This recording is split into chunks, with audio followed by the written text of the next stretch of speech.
attempt at mutiny. December 2nd and 3rd.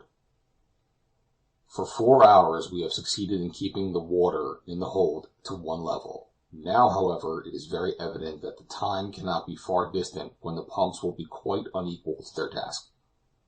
Yesterday, Curtis, who does not allow himself a minute's rest, made a personal inspection of the hold. I, with the boatswain and carpenter, accompanied him. After dislodging some of the bales of cotton, we could hear a splashing, or rather gurgling sound, but whether the water was entering at the original aperture, or whether it found its way in through a general dislocation of the seams, we were unable to discover. But whichever might be the case, Curtis determined to try a plan which, by cutting off communication between the interior and exterior of the vessel, might, if only for a few hours, render her hull more watertight.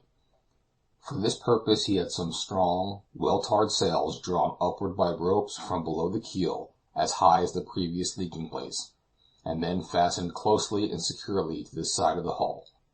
The scheme was dubious, and the operation difficult, but for a time it was effectual, and at the close of the day the level of the water had actually been reduced by several inches. The diminution was small enough, but the consciousness that more water was escaping through the scupper holes than was finding its way into the hold gave us fresh courage to persevere with our work. The night was dark, but the captain carried all the sail he could, eager to take every possible advantage of the wind, which was freshening considerably. If he could have sighted the ship, he would have made signals of distress, and would not have hesitated to transfer the passengers, and even have allowed the crew to follow, if they were ready to forsake him. For himself, his mind was made up. He should remain on board the Chancellor until she foundered beneath his feet. No sail, however, hove in sight. Consequently, escape by such means was out of our power. During the night the canvas covering yielded to the pressures of the water, and this morning, after taking the sounding, the boatswain could not suppress an oath when he announced 6 feet of water in the hold.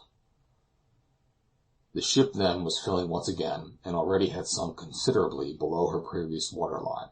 With aching arms and bleeding hands we worked harder than ever at the pumps, and Curtis made those who were not pumping form a line and pass buckets with all the speed they can from hand to hand.